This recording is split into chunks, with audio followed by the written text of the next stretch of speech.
Margaret and David were married 43 years, lived in a three-bedroom ranch in Grand Rapids, Michigan. David handled the finances. He was the higher earner, 31 years as an engineer at a manufacturing plant. His Social Security benefit at full retirement age was $2,800 a month. Margaret's was $1,100.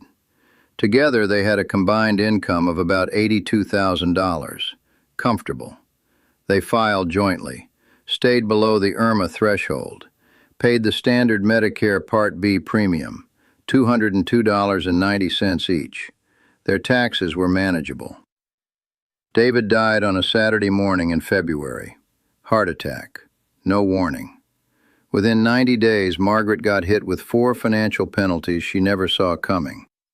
Penalty 1.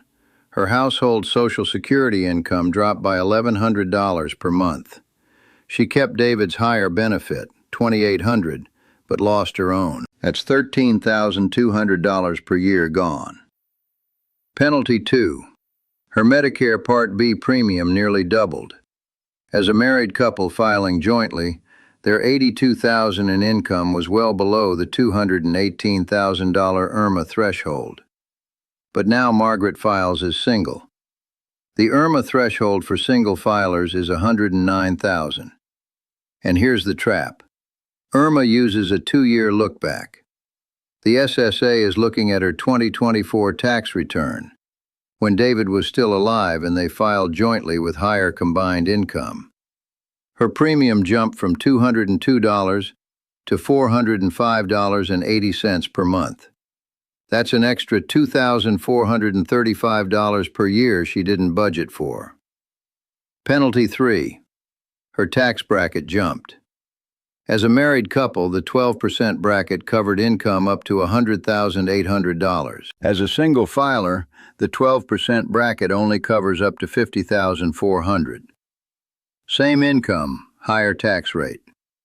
Margaret is now paying 22% on income that was taxed at 12% last year. Additional tax bill, roughly $3,000 to $4,000. Penalty 4.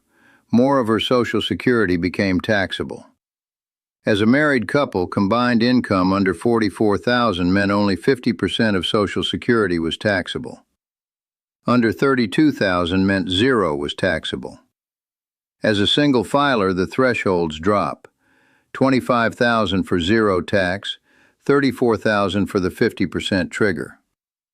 Margaret's income immediately pushes 85% of her Social Security into the taxable column. Additional tax on Social Security, roughly $1,500 to $2,000 per year. Total financial hit in year 1, over $22,000 in lost income and increased costs. Not because anything went wrong, not because Margaret made a mistake, because the tax code, Medicare rules, and Social Security formulas punish surviving spouses by default. This is called the widow's tax penalty, and almost nobody plans for it. This video covers all 4 penalties in detail, the exact dollar amounts at every income level, and 5 strategies you can implement now, while both spouses are alive, to reduce or eliminate the damage. Plus 1 form you must file within 90 days of your spouse's death that most people don't know about. I'm Joshua with Senior Benefits Decoded. I'm not a CPA, I'm not a financial advisor.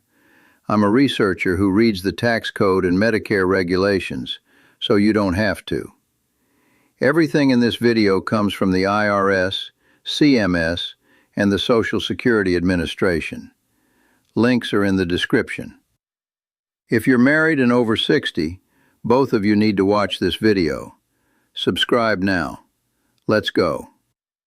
Let me break down each penalty with exact numbers. Penalty 1. Social Security income drops. When one spouse dies, you don't keep both checks. The surviving spouse gets the higher of the 2 benefits, not the total.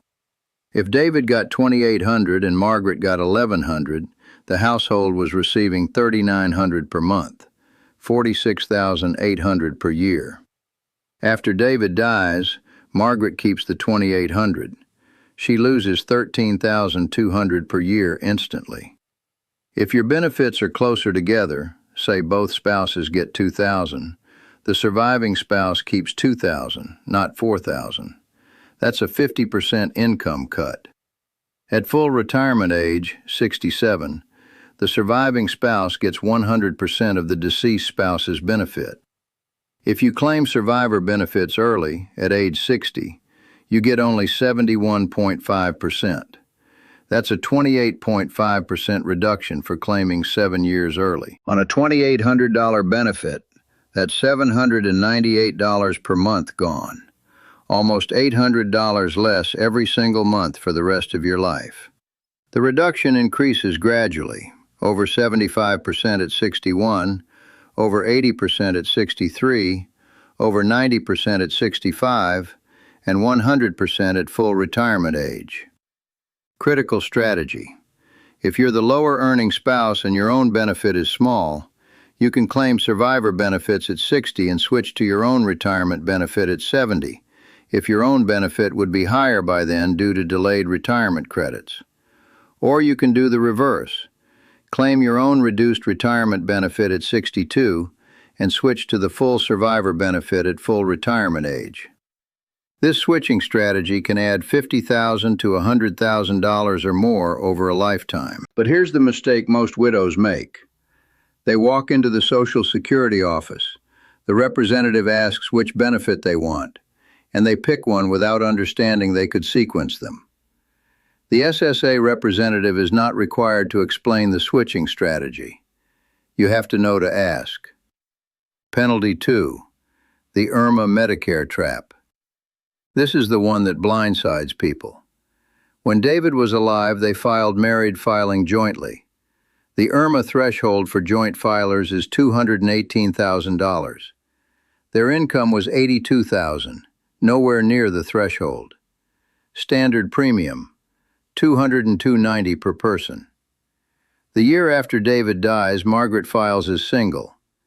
The IRMAA threshold for single filers is $109,000.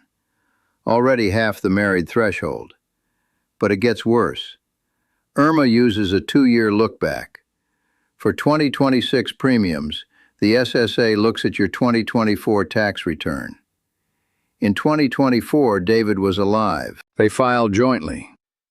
Maybe they did a Roth conversion that year. Maybe David took a large IRA distribution. That income, from when they were a couple, now gets applied against Margaret's single-filer IRMAA brackets. According to Income Lab, a surviving spouse whose income doesn't change, but whose filing status goes from MFJ to single, can jump 2 or more IRMAA tiers. The annual IRMAA surcharge per person can jump from $1,148 to $4,620. An additional $3,472 per year in Medicare costs. But here's the form most people don't know about. SSA 44. It's called Medicare Income-Related Monthly Adjustment Amount, Life-Changing Event. Death of a spouse is one of the 8 qualifying life-changing events. When you file SSA 44, the SSA can use your current year's income instead of the 2-year-old tax return. If Margaret's income dropped significantly after David died because she lost his pension, his Social Security, or his IRA distributions, filing SSA 44 could drop her back to the standard premium. That saves her $2,400 or more per year. You must file this form. The SSA will not automatically adjust your premium after a spouse dies. They'll use the old joint return unless you specifically request the life-changing event recalculation. Where to get the form? ssa.gov/forms/SSA-44. You can also file in person at your local Social Security office. Penalty 3. The tax bracket jump. This is the one that hits every single widow regardless of income level. As married filing jointly in 2026, the 12% bracket covers taxable income from about $24,000 to $100,800. The 22% bracket starts at $100,801. As single, the 12% bracket only covers about $12,000 to $50,400. The 22% bracket starts at $50,401. Same income, roughly half the bracket space. So income that was taxed at 12% as a couple is now taxed at 22% as a single filer. That's nearly double the rate on the same dollars. For a widow with $60,000 in taxable income, the difference between filing jointly and filing single could be $3,000 to $5,000 in additional federal tax per year. And here's the timing trap. In the year of death, you can still file jointly for that tax year. But starting January 1st of the following year, you're single. That means the tax hit comes 1 year after the emotional hit. When you're still grieving, still sorting out the estate, still adjusting, that's when the first bigger tax bill arrives. Penalty 4. Social Security becomes more taxable. The combined income thresholds for Social Security taxation are lower for single filers than for married couples. Married filing jointly, combined income under $32,000, 0% taxable. Between $32,000 and $44,000, up to 50% taxable. Over $44,000, up to 85% taxable. Single, under $25,000, 0. Between $25,000 and $34,000, 50%. Over $34,000, 85%. Margaret's combined income as a single filer, even with only her survivor benefit plus modest IRA withdrawals, easily exceeds $34,000.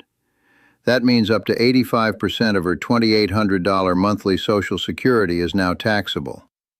As a couple, their combined income was structured to keep Social Security taxation at the 50% level. Now she's at 85% automatically. That's an additional $1,500 to $2,500 per year in federal tax, just from the Social Security taxation change. Now, 5 strategies to protect yourself before your spouse dies. Strategy 1. Do Roth conversions now while you're both alive and filing jointly.